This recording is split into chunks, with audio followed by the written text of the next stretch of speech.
The ballroom at the Ashford Grand smelled like white roses and expensive candle wax. Sunlight poured through the tall arched windows, catching the crystal chandeliers until the whole room shimmered like something out of a movie. 200 guests sat in gold chairs, phones already raised, waiting for the moment they'd all come to see.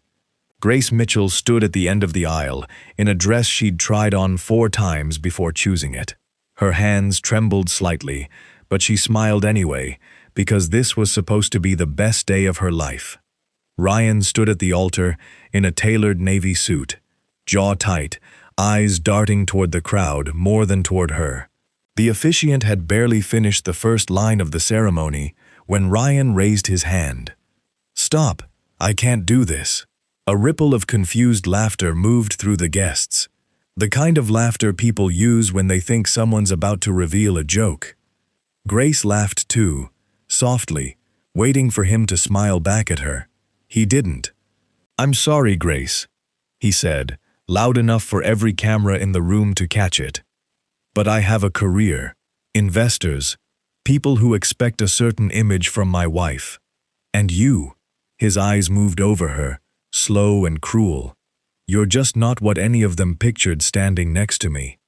The silence that followed felt heavier than anything Grace had ever experienced. She heard her own heartbeat before she heard the whispers start. Someone in the third row gasped. A phone camera clicked. Ryan straightened his cufflinks like he'd just finished a business meeting, instead of destroying someone in front of hundreds of people. Grace opened her mouth, but no words came out. Her whole body felt like it belonged to someone else. Then a voice cut through the murmurs, calm and unhurried, coming from the back of the ballroom. "This wedding is over." Every head turned. A man walked forward from the entrance, dressed in a black suit that looked like it cost more than the entire venue. He wasn't part of the wedding party. Nobody recognized him, though a few of the older businessmen in the crowd sat up a little straighter, as if his presence alone had changed the air in the room. He reached the altar and looked directly at Grace, ignoring Ryan completely.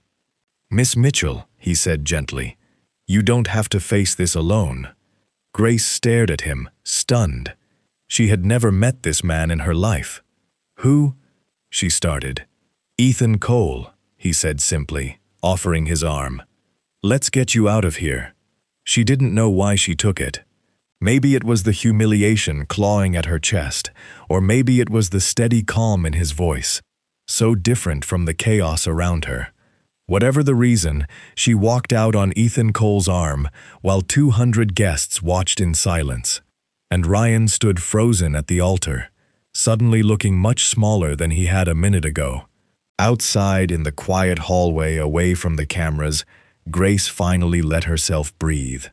"Thank you," she said, still shaking. "You didn't have to do that." "I know," Ethan said, "but someone needed to say it." Before she could ask anything else, her phone rang. An unknown number. She almost ignored it, but something told her to answer. "Miss Mitchell, this is Nathan Reed. I'm an attorney representing your late grandmother's estate. I need to speak with you immediately. It's about the transfer." Grace frowned. "Transfer? I don't understand." "The paperwork you signed this morning, the wedding documents. One of them wasn't a wedding document at all. It was part of your grandmother's estate plan. As of an hour ago, you are officially the majority shareholder of HarborLink Logistics, 52%. Grace pressed the phone tighter to her ear. "That's not possible. I've never even heard of that company." "It's very possible," Nathan said, "and very real. Your grandmother built this into a legal structure years ago, one that could only activate with your personal signature, verified on your wedding day. Nobody could force it. Nobody could rush it. Only you could complete it.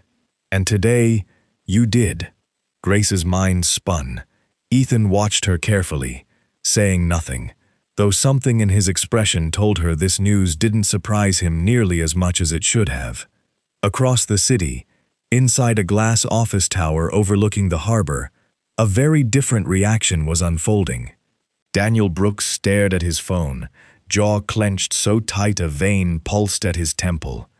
Years of careful planning, months of positioning Ryan exactly where he needed him, all of it built toward a single quiet signature that was supposed to hand him full control of HarborLink the moment the wedding ended.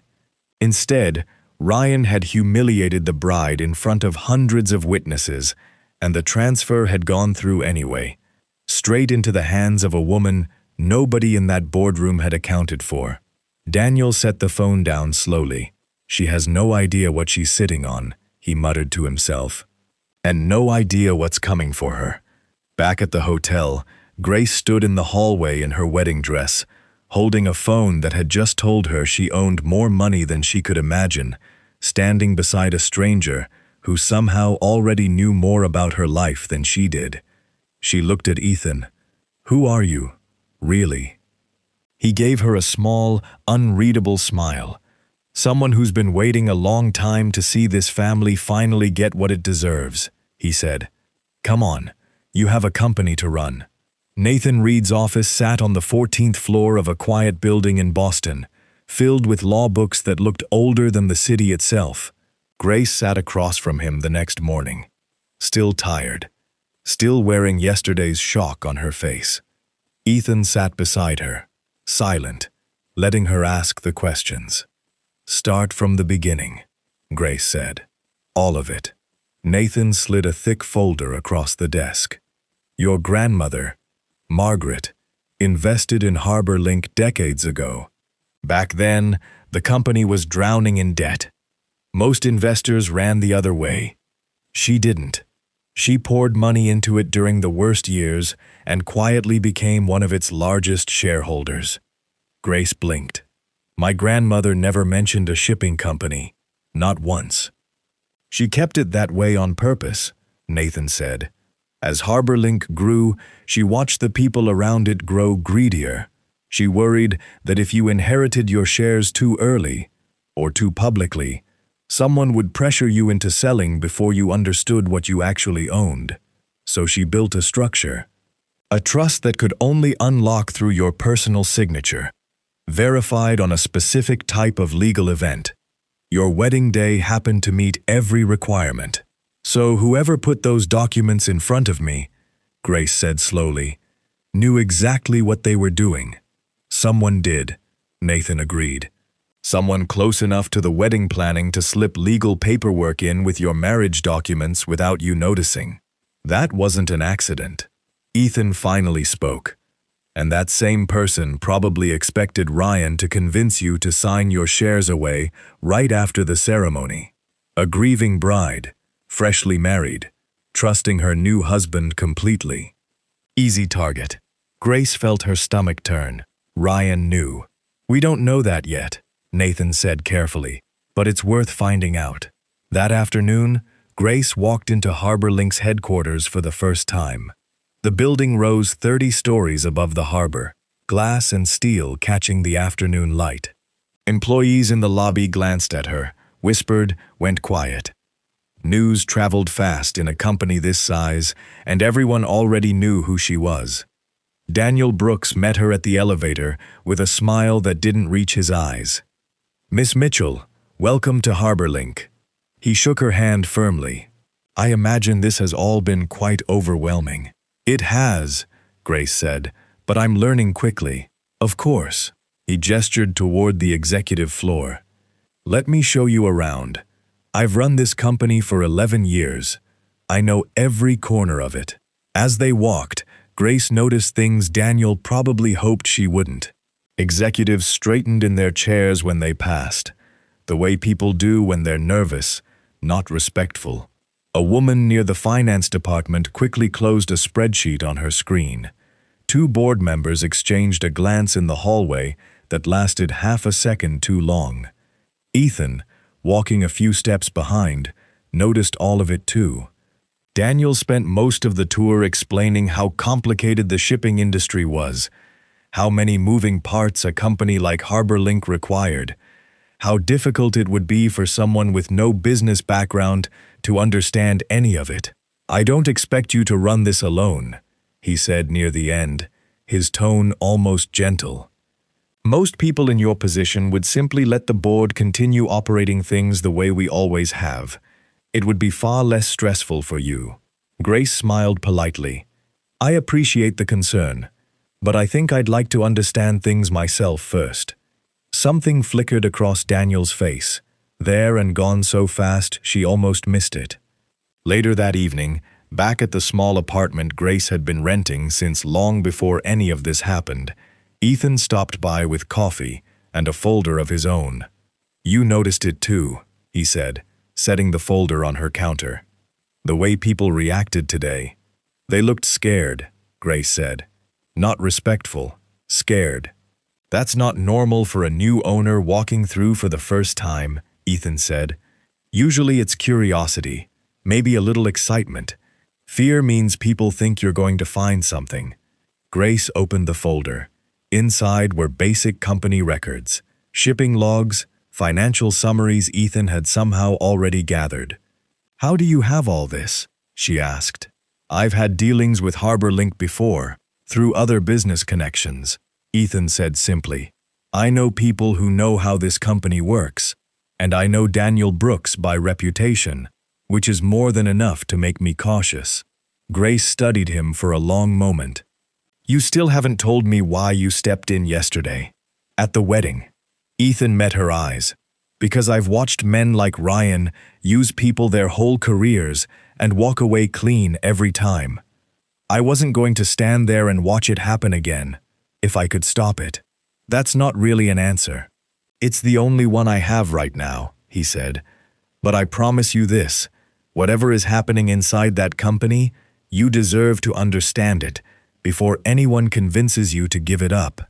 Grace looked down at the folder again, at numbers and shipping routes that meant nothing to her yet, but somehow felt important. "Then teach me," she said, "starting tomorrow." Ethan nodded once. Starting tomorrow. Outside, across the city, Daniel sat in his office, long after his staff had gone home, staring at the same tour footage from earlier that day, watching the way Grace had asked her quiet, careful questions. He'd expected a grieving, humiliated bride, easy to guide, easy to convince. Instead, he was looking at someone who was already paying far too much attention. He picked up his phone and dialed a number he hadn't used in months. "We have a problem," he said when the call connected. "She's not what we planned for." Grace arrived at HarborLink's New York headquarters at 7 the next morning, before most of the executive floor had even turned its lights on. Ethan met her in the lobby with 2 cups of coffee and a stack of folders under his arm. "Where do we start?" she asked. "Not in an office," Ethan said. "You won't learn anything about this company from a boardroom. You'll learn it from the people actually running it." They drove out to the New Jersey shipping port first. Grace had pictured something quiet, maybe a few workers moving boxes. Instead, she found a world she never knew existed. Massive cranes lifting containers the size of houses. Trucks lined up for what looked like miles. Workers shouting instructions over the roar of engines and machinery. A site manager named Carlos showed them around, clearly unsure at first about why the new owner of the company wanted a personal tour instead of a summary report. But Grace asked real questions. How long did unloading usually take? Why were 3 of the loading docks sitting empty? What happened when a shipment got delayed? But Carlos relaxed the longer she listened. "Most people who come through here don't ask questions," he admitted. "They just want numbers for a spreadsheet." "I'm not most people," Grace said. Not anymore, apparently. By the end of the day, she'd filled half a notebook with notes. Delayed containers. Missing paperwork on certain shipments. A pattern of empty docks that never quite made sense with the numbers she'd seen back at headquarters. The next stop was the distribution center in Connecticut. Grace spent hours walking the floor, watching workers scan packages, listening to a supervisor explain how invoices moved through the system. That's where she noticed it for the first time, a small detail that didn't sit right. "This invoice says the shipment left 3 days before the truck was even scheduled," she said, pointing at a printed sheet. "How does that work?" The supervisor shrugged. "Happens sometimes. Paperwork gets ahead of the actual shipment. Nobody really checks it twice." Grace kept the invoice. That night, back at her apartment, she spread everything across her kitchen table: shipping logs, invoices, delivery timelines, and stared at it until her eyes ached. Ethan sat across from her, sorting through his own copies. "Look at this," Grace said, sliding 2 documents toward him. "Same client, same route, 2 invoices, 3 weeks apart, both billing for consulting services on the exact same shipment." Ethan studied them carefully. Duplicate billing isn't automatically fraud. Could be a clerical mistake.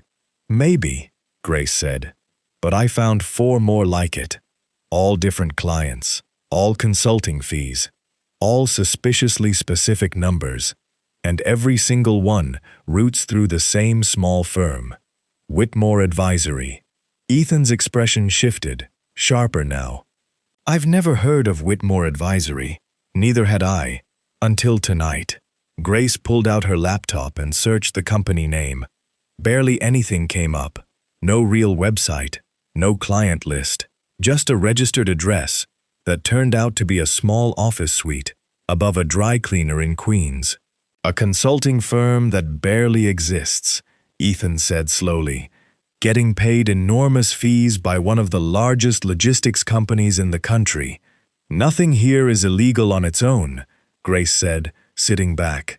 "Duplicate paperwork happens, consulting fees happen, empty loading docks happen. But all of it together, someone's draining money out of this company," Ethan finished, slowly, carefully, in amounts small enough that nobody bothers to look twice. Grace rubbed her eyes. "How long has this been happening?" "I don't know," Ethan admitted, "but I know someone who might." The next morning, Ethan introduced her to 2 people she hadn't met yet. Priya Shah, a sharp former auditor who'd left HarborLink 2 years earlier after raising concerns nobody wanted to hear, and Marcus Webb, a logistics manager who'd been quietly passed over for promotion 3 times, despite outperforming everyone above him. "I brought you here to meet people I trust," Ethan told Grace before they walked in. "But every decision from here is yours. I'm not going to tell you what to think or who to believe. You have to build your own judgment in this company, or none of it will mean anything." Grace appreciated that more than she expected to. Priya didn't hold back once she started talking. "I raised questions about consulting contracts 2 years ago, got quietly moved to a smaller department, then eventually let go for budget reasons. Funny how the budget always seemed to have room for Whitmore Advisory, though." Marcus added his own piece. "Those empty loading docks you saw in Jersey? They're not random. They line up almost exactly with certain shipment delays. Every time. I mentioned it once at a manager's meeting. Never got mentioned again." Grace wrote everything down, feeling something settle inside her that hadn't been there since the wedding. Not comfort exactly, but purpose, direction. "Nobody's going to hand me proof," she said finally. "I'm going to have to build it myself, piece by piece." "Then that's exactly what we'll do," Ethan said. Grace looked around the small room, Priya's sharp eyes, Marcus's quiet frustration, finally given a place to land. Ethan, watching her with something that looked almost like respect. A week ago, she'd been standing in a wedding dress, publicly humiliated in front of hundreds of people. Now, she was sitting in a cramped office above a coffee shop, piecing together a financial scheme that stretched across ports, warehouses, and cities she'd never even visited. She thought about calling it overwhelming. Instead, for the first time since this all began, she felt something closer to strength. "Whoever's been doing this," Grace said quietly, "they picked the wrong person to underestimate." The boardroom on the 30th floor had a view that stretched across the entire harbor. but nobody in the room seemed to notice it. Grace sat at the head of the long table for the first time, feeling the weight of every eye on her as executives filed in and took their seats. Daniel opened the meeting with practiced ease. Before we get into quarterly numbers, I'd like to raise something important. Given the unusual circumstances of Miss Mitchell's inheritance, I think it's worth discussing a transition plan. Selling a majority of her shares to outside investors would stabilize the company and remove any uncertainty in the market. A few heads nodded around the table. Grace kept her expression calm. "I appreciate the concern," she said, "but I'm not selling my shares." Daniel's smile stayed fixed in place. "With respect, Miss Mitchell, running a company this size requires years of experience. Nobody expects you to have that overnight. Selling isn't a failure. It's simply practical." "Then let me be practical too," Grace said. "I'm ordering an independent financial review of all consulting contracts from the last 3 years, starting with Whitmore Advisory." The room went quiet, in a way that told her everything she needed to know. A man near the end of the table, an older executive named Robert Kane, shifted uncomfortably. 2 younger board members exchanged a glance and said nothing.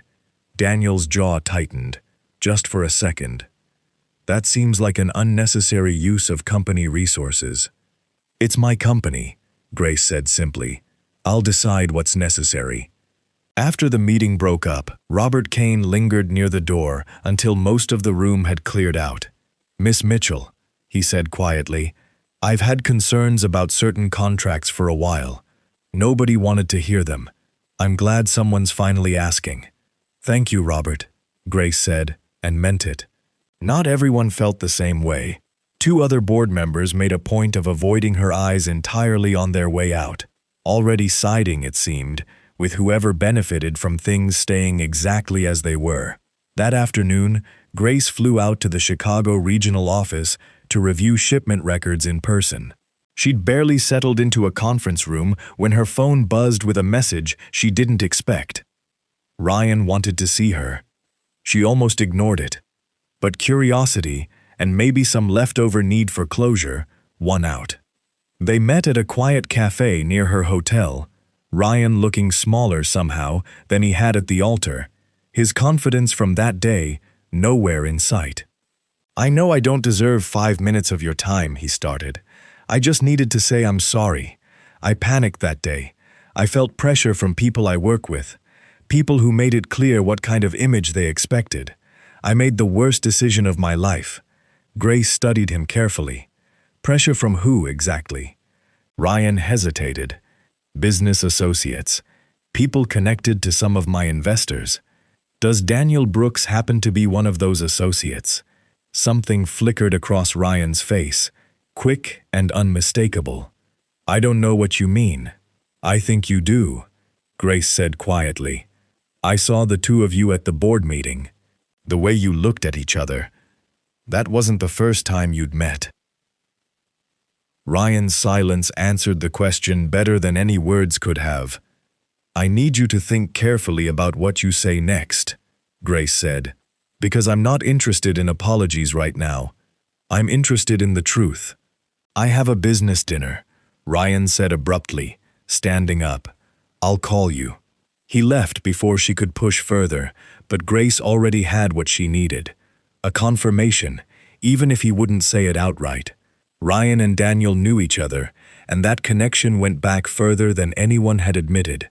Back at the Chicago office later that evening, she told Ethan everything over the phone. "They've known each other longer than they've let on," Ethan said. "That changes things.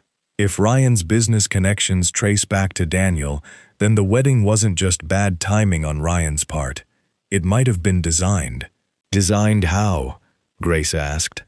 "I'm not sure yet," Ethan admitted, "but I think it's worth finding out exactly when Ryan proposed to you, and what changed in his life right before he did." Grace sat with that thought, long after the call ended, staring out at the Chicago skyline from her hotel window. She thought back to the proposal, 6 months earlier, at a rooftop restaurant Ryan had chosen with unusual care. At the time, it had felt romantic. Now, knowing what she knew, it felt oddly staged, like a performance, rehearsed just a little too well. She thought about the wedding planner Ryan had insisted on hiring, someone she'd barely gotten a say in choosing. She thought about the paperwork slipped in among wedding documents, precisely timed to activate the moment she signed. None of it had been random. Somebody had built this entire sequence of events with patience and precision, and Ryan's public rejection at the altar had been the only piece that hadn't gone according to plan. Grace picked up her notebook and started a new page, writing down a timeline of everything: the proposal, the wedding planning, the paperwork, the ceremony itself, looking for the exact moment someone had started pulling the strings. Somewhere in that timeline, she was certain, sat the answer to who had orchestrated all of it, and why they'd chosen her wedding day, of all days, to make their move. She just needed to find where the thread began. Nathan Reed called Grace back to Boston 3 days later, his voice tighter over the phone than she'd ever heard it. "I found something in your grandmother's private archive," he said. "You need to see this in person." The archive sat in a small, climate-controlled room behind Nathan's office. Boxes of old letters and documents stacked neatly on shelves. Grace had never known her grandmother kept this much written down. Margaret Mitchell had always seemed like a woman who preferred quiet dinners and old photographs to paperwork and business strategy. Nathan handed her a bundle of letters, yellowed slightly with age but carefully preserved. "These are addressed to her own lawyer, written over the last 4 years of her life. Read the one on top first." Grace unfolded it carefully. "I've watched how people circle around money long before they ever ask about the person holding it. Grace has always been kind, and kindness like hers gets mistaken for weakness by the wrong sort of people. I won't be here to protect her forever, so I'm building something that will. Whatever comes for her, she'll have to face it standing on her own 2 feet, with the truth already in her hands." Grace's throat tightened. She knew, she whispered.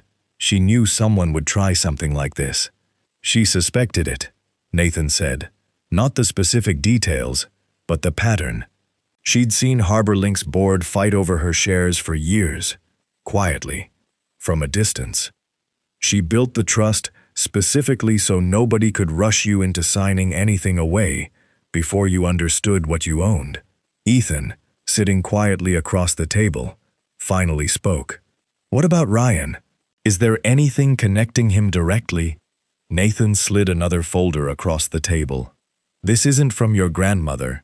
This is something my office pulled together after you asked about Ryan's business connections.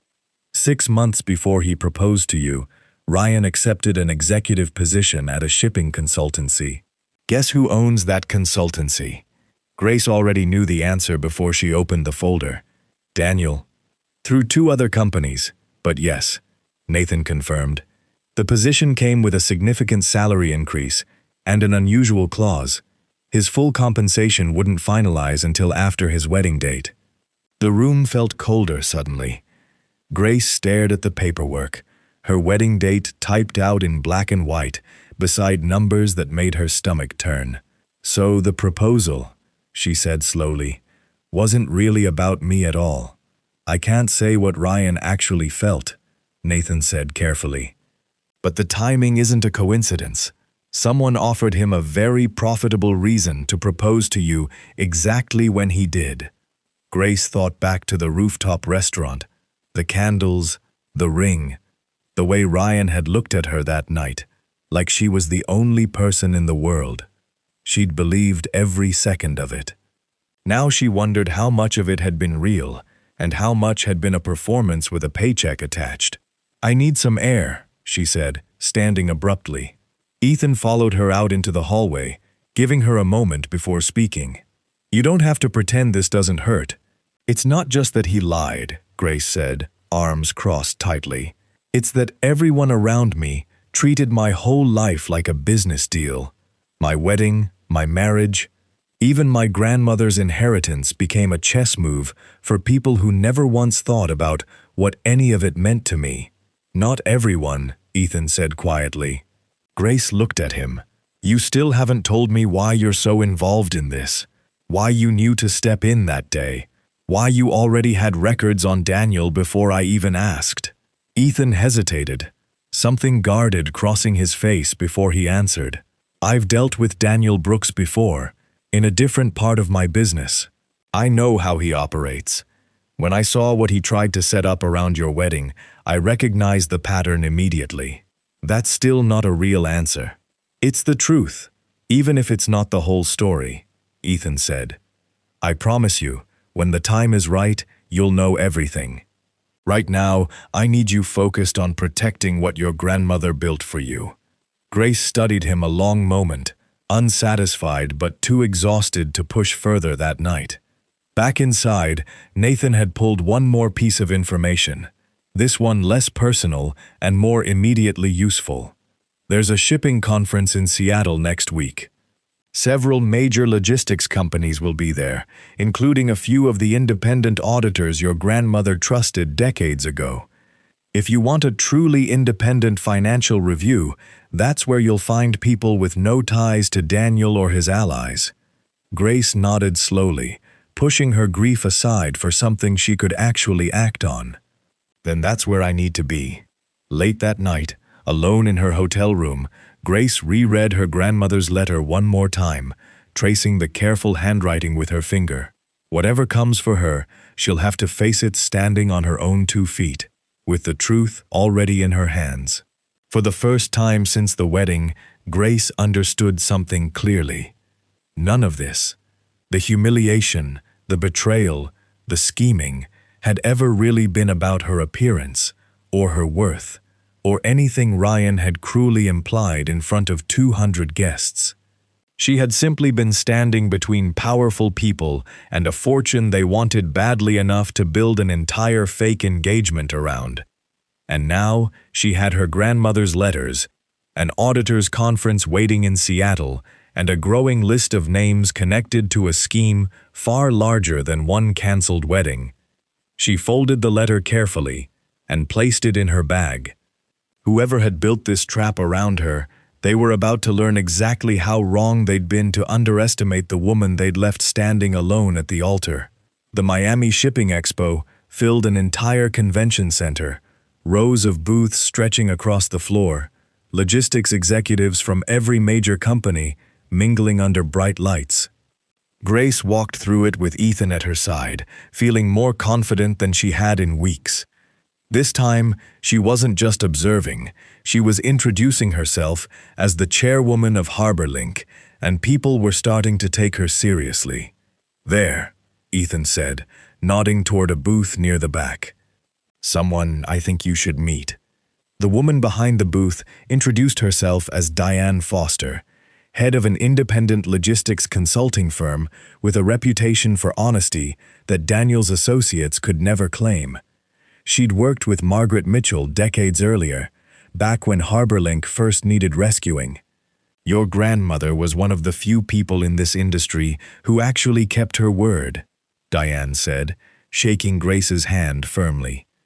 I heard what happened at your wedding. I also heard what's been quietly happening inside HarborLink's board for years. If you're serious about cleaning house, I'd be glad to help. By the end of the expo, Grace had built connections with 3 independent auditors, 2 logistics consultants unwilling to work with Daniel's allies, and a shipping analyst who'd been documenting suspicious billing patterns across the industry for years, entirely separate from Grace's own discoveries.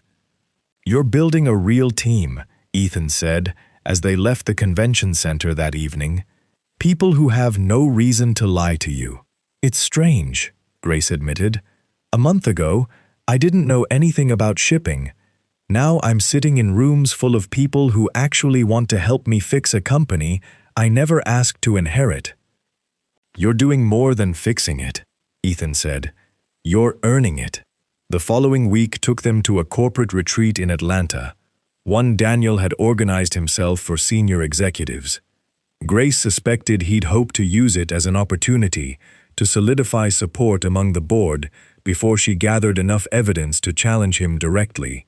Instead, Grace used the retreat for her own purpose. She spent hours in quiet conversations with regional managers who'd been overlooked for years, promoting two of them on the spot to positions where their talent could finally matter. Word spread quickly through the company. Employees who had once whispered nervously about the new owner started speaking about her differently, with something closer to respect. Marcus Webb, the logistics manager Ethan had introduced her to weeks earlier, pulled her aside during a break. "You know Daniel's been trying to convince half the shareholders you're going to run this company into the ground." "I've heard," Grace said. "He's losing that argument fast," Marcus said. "Numbers don't lie, and ours have been improving since you started listening to people instead of ignoring them." He wasn't wrong. HarborLink's operational efficiency had improved noticeably in just a few weeks. Delayed shipments dropping, employee turnover slowing, small but real signs that leadership finally cared about more than protecting old relationships. Daniel noticed too, and it clearly unsettled him.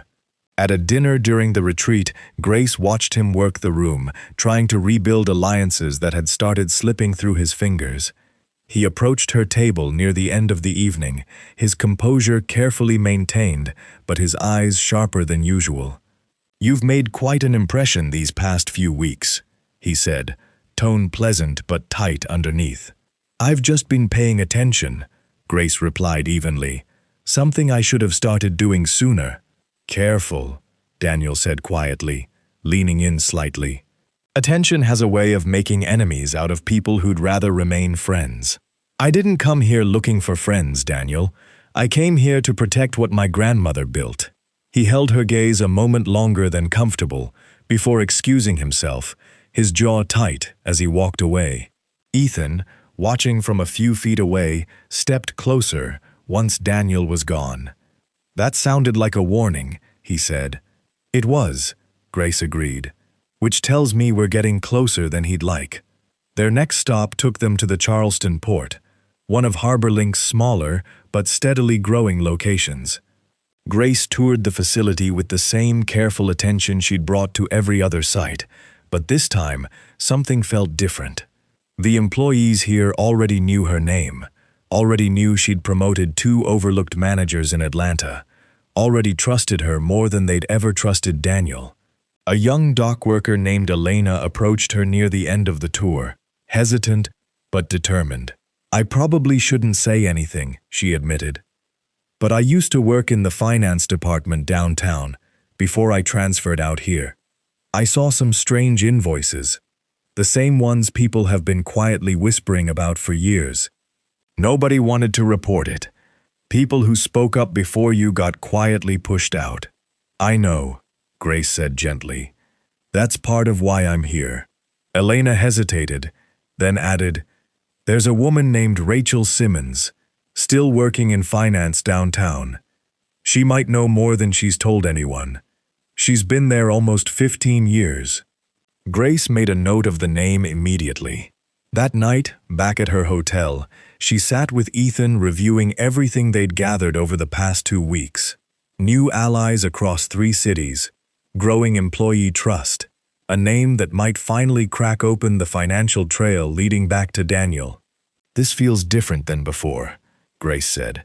"Before, I was just trying to survive whatever Daniel and Ryan set up. Now I feel like I'm actually building something." "You are," Ethan said. "A company people believe in again. That's not something Daniel can buy his way out of, no matter how many contracts he manipulates." Grace looked at the growing list of names in her notebook, thinking about how far she'd come from the woman standing frozen at the altar just weeks earlier. She wasn't running from her old life anymore.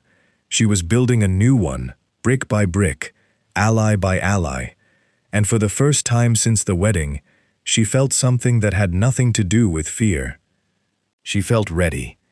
The independent audit took 3 weeks to complete, longer than Grace expected. But every extra day meant fewer gaps for Daniel to exploit later. Diane Foster led the review personally, pulling in 2 other auditors from outside the company, along with the financial analyst Grace had met in Miami.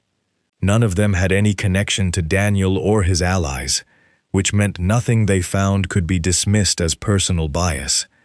Grace met with them in a quiet office in Boston the day the final report came together. Nathan sat beside her, reviewing pages as Diane walked them through the findings. "Whitmore Advisory doesn't exist as a real consulting firm," Diane said. "It's a shell company, same address as 2 other firms tied to Daniel's associates, all registered within months of each other, all billing HarborLink for consulting work that was never actually performed." "How much money are we talking about?" Grace asked. "Over the past 4 years, roughly $11 million, Diane said, spread out carefully across small invoices so nothing looked unusual on its own. It's a slow drain, not a sudden theft. That's what made it so easy to hide." Grace felt something settle in her chest, not relief exactly, but confirmation. "Can you trace it directly to Daniel?" "Not through his own name," the financial analyst said. "He was careful about that. But every shell company connects back to 2 business partners he's worked with for over a decade. And several signatures approving the consulting contracts came from executives who report directly to him." Nathan tapped the folder in front of him. "It's enough. Even without Daniel's name attached directly, this shows a coordinated scheme running through his closest allies, with him benefiting the entire time." Rachel Simmons, the finance employee from Charleston that Elena had mentioned, turned out to be one of the most important pieces of the puzzle. She'd kept private records for years, afraid to come forward alone, but relieved when Grace's investigators finally gave her a safe way to speak. Her records confirmed exact dates when suspicious contracts were approved, matching almost perfectly with executive meetings Daniel had personally attended. "She's been carrying this for a long time," Grace said, reading through Rachel's notes, "waiting for someone to actually listen. People usually are," Ethan said quietly. With the financial trail solid, Grace turned her attention back to Ryan. He'd avoided her calls for over a week, but Nathan's office finally reached him with a message he couldn't ignore: cooperate fully, or risk being pulled into the investigation as more than a bystander. They met one final time, this time in Nathan's office instead of a quiet cafe. Ryan looked worn down, none of the polish from the wedding day left in him. "I didn't know about the shell companies," he said immediately. "I want that on record. I knew Daniel offered me a job with strange timing. I knew he seemed unusually interested in my relationship with you. I told myself it didn't matter, that it was just good fortune." "Did you know about the transfer?" Grace asked. "The paperwork hidden in with the wedding documents?" "No," Ryan said, and for the first time, Grace believed him completely. "If I'd known you were about to inherit majority ownership of HarborLink before the ceremony, I never would have said what I said at the altar. Daniel wanted the wedding to happen quietly, then wanted me to convince you to sign your shares over afterward, as your husband, someone you trusted. My reaction that day ruined his plan completely by accident." "You still hurt me in front of everyone I know," Grace said quietly. "That wasn't an accident. That was a choice." Ryan lowered his eyes. "You're right. I panicked about the pressure from Daniel's people, about the image they expected. I made a cruel decision in front of everyone, and no explanation makes that okay." "No," Grace agreed. "It doesn't." But she also recognized something useful in his guilt. Ryan agreed to hand over every email, every text message, every contract connected to his job offer, giving investigators a clear timeline connecting Daniel's associates to the arrangement months before the wedding ever happened. "Why cooperate now?" Grace asked before he left. "Because I'd rather live with what I did to you honestly," Ryan said. then keep pretending I didn't know anything was wrong. After he left, Ethan turned to Grace. That took strength, sitting across from him. It wasn't as hard as I expected, Grace admitted. I think I've been so focused on rebuilding everything, I forgot how much power he used to have over how I felt about myself. Sitting there today, I realized he doesn't anymore. Nathan gathered the final documents together, organizing everything into a single comprehensive report, ready for the shareholders. Daniel's going to try to explain all of this away. He'll say the contracts were approved through normal channels, that he wasn't personally involved. Let him try, Grace said. The evidence speaks for itself. Documents, dates, signatures, testimony. I don't need to accuse him of anything publicly. I just need the truth in front of the people who actually decide his future at this company. Diane nodded firmly. Then it's time to bring this to the shareholders. Grace looked around the room at the people who had helped her build this case. Nathan, Diane, Ethan, Rachel's careful records, Ryan's reluctant cooperation. None of them had been part of her life a month ago. Now they'd become the foundation of something much larger than a canceled wedding or a stolen inheritance. For years, Daniel had built his empire quietly, confident nobody would ever look closely enough to notice. He hadn't accounted for a woman he'd expected to walk away in humiliation, instead choosing to stay and fight for everything her grandmother had built. The scheme he'd spent years constructing was about to collapse in a single afternoon, in front of the one audience he could never manipulate his way past. The shareholders' meeting took place in a conference center in Manhattan, one large enough to hold every major investor, board member, and executive with a stake in HarborLink's future. Grace stood backstage for a moment before walking out, going over her notes one final time, though by now she knew every detail of the audit by heart. Ethan found her there, straightening the collar of her jacket gently. "You don't need to prove anything today," he said. "Just tell them what you found." "That's exactly what I'm going to do," Grace said. She walked onto the stage to a room full of watching eyes, some curious, some skeptical, a few already hostile. Daniel sat near the front row with two of his closest allies, his expression carefully composed, though Grace noticed his hands were gripping the armrests a little too tightly. "Thank you all for coming," Grace began, her voice steady despite the nerves underneath. 6 weeks ago, I inherited majority ownership of this company under circumstances none of you expected, and honestly, neither did I.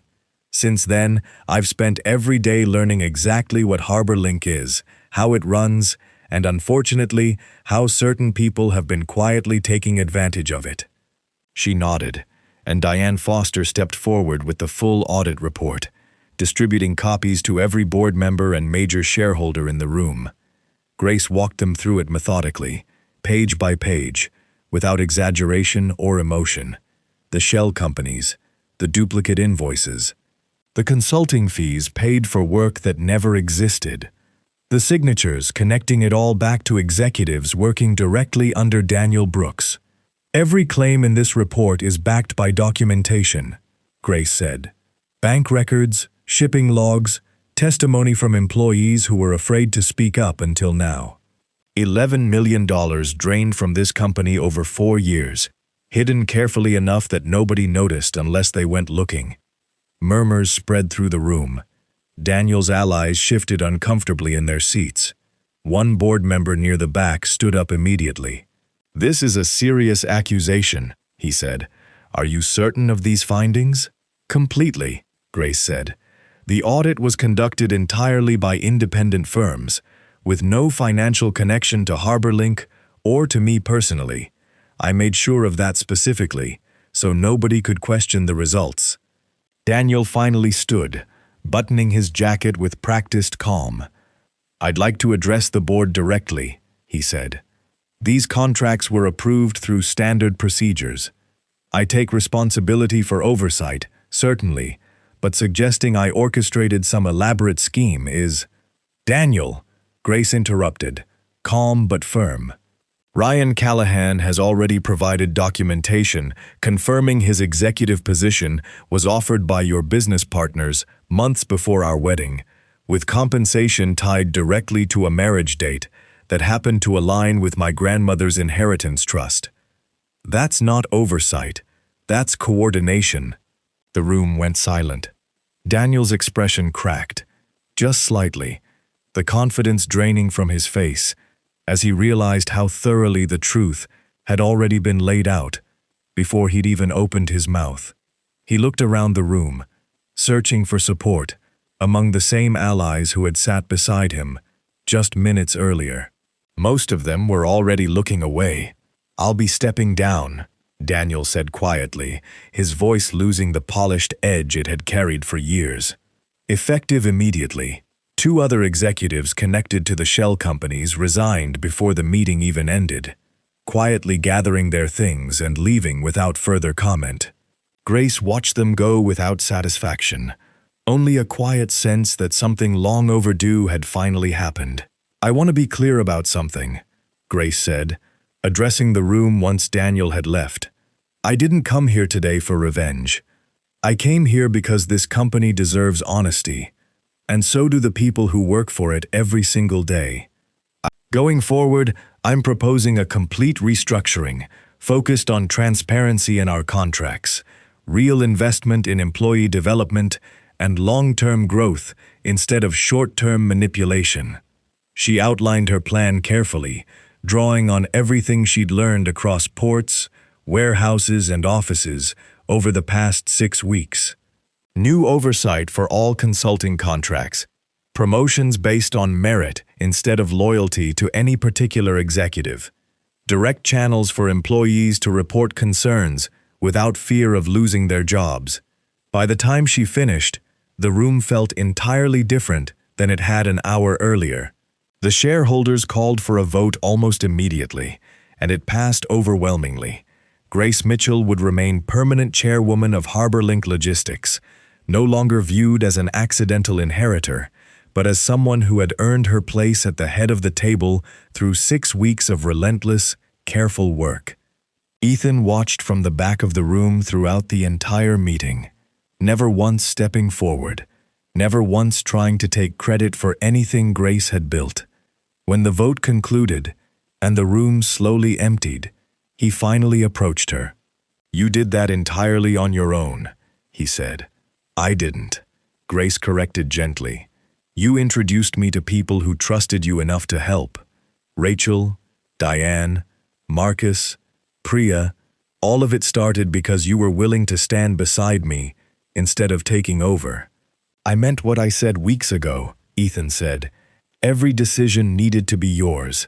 Today proved it was." Grace looked around the empty conference room, papers still scattered across tables, chairs pushed back where investors had hurried out to spread the news. Weeks ago, she'd stood frozen in a wedding dress while hundreds of people watched a man tear her down in public. Today, she'd stood on a different stage entirely, dismantling a scheme that had been quietly stealing from an entire company for years. "I keep thinking about what my grandmother wrote," Grace said, "that whatever came for me, I'd have to face it standing on my own 2 feet, with the truth already in my hands." "She was right," Ethan said. "She usually was," Grace said softly. Outside, evening had settled over Manhattan, city lights beginning to flicker on across the skyline. For the first time since the wedding, Grace felt something close to peace. Not because the fight was entirely over, but because she'd finally proven, to herself more than anyone else, exactly what she was capable of when nobody expected her to survive at all. 6 months passed quickly once the restructuring began. HarborLink's quarterly reports told a story nobody in the industry expected. Growth numbers climbing steadily, while other logistics companies struggled through a difficult year. Trade magazines started calling it one of the most impressive turnarounds the shipping industry had seen in over a decade, and Grace's name appeared in almost every article, though she never seemed particularly interested in the attention. She spent most of her days exactly where she'd started 6 months earlier, walking through ports and warehouses, talking directly with the people actually running the company. The difference now was obvious to anyone who worked there. Employees who once whispered nervously in hallways greeted her by name. Managers who'd been overlooked for years now ran entire divisions with confidence, knowing their work actually mattered to the person at the top. Robert Kane, the older board member who'd quietly supported her from the very beginning, retired that spring, telling Grace during his final meeting that he'd never seen a company change direction so completely, or so honestly. "Your grandmother would be proud," he said, "not just of the numbers, of how you got here." Rachel Simmons, whose careful records had helped crack open the entire scheme, received a promotion to senior finance director, along with a formal apology from the company for the years she'd spent afraid to speak up. Marcus Webb finally received the leadership role he'd been passed over for 3 separate times, now overseeing logistics operations across 4 regional offices. Priya Shah returned to HarborLink as head of internal auditing, this time with the authority to actually act on whatever she found. Ryan moved out of the city entirely, taking a smaller position at a company with no connection to Daniel or his former associates. He sent Grace one final message before he left, brief and simple, thanking her for allowing him to make things right instead of letting his mistakes define the rest of his life. Grace read it once, felt a quiet sense of closure settle over her, and never heard from him again. Daniel Brooks disappeared from the industry almost entirely, his name occasionally surfacing in smaller business circles, though never again in a position with real authority. Grace never spent much energy thinking about him. She'd built something too meaningful to waste time dwelling on the people who'd tried to take it from her. Community organizations began recognizing HarborLink's transformation publicly. At a business awards ceremony held near Boston Harbor, industry leaders gathered to celebrate companies that had shown genuine growth, built on ethical leadership. Grace stood on stage accepting an award she hadn't expected. Cameras flashing, applause filling the room, an entirely different kind of attention than the humiliation she'd faced 6 months earlier in a wedding dress. "I didn't build this company," she told the audience, keeping her remarks simple. "My grandmother built the foundation decades ago, and hundreds of employees have kept it standing every single day since. I just finally started listening to them." Afterward, Ethan found her near the harbor, away from the noise of the ceremony, watching boats move slowly across the water under the evening sky. "You've come a long way from that hallway outside the ballroom," he said, standing beside her. "So have you," Grace said, "though I still don't fully understand why you were there that day, or how you knew so much about Daniel before I even asked." Ethan was quiet for a moment. "I told you once that I'd dealt with him before, through other business connections. That was true, though I never explained exactly what kind of connections. My family built its fortune in industries most people prefer not to ask too many questions about. I've spent years trying to move that fortune into something more honest, more transparent." Daniel Brooks represented everything I was trying to leave behind. When I saw what he was attempting with your inheritance, I couldn't just walk away. Grace considered this carefully. "So you helped me partly because of who I was, and partly because of who you were trying to become." "Both were true," Ethan admitted. "But somewhere along the way, it stopped being about proving anything to myself. It became about you, about watching you build something entirely on your own terms, refusing to let anyone else write your story for you." Grace turned to face him fully. "You never once tried to control any of it. Every decision, every choice, you always made sure it stayed mine. Because that's what mattered," Ethan said. "I've spent enough time around people who solve problems by taking control of everything around them. I didn't want to be one more person doing that to you." "You weren't," Grace said softly. "You were the person who stood beside me, while I figured out how to solve it myself. They stood together in comfortable silence for a while, watching the last of the sunset fade behind Boston's skyline.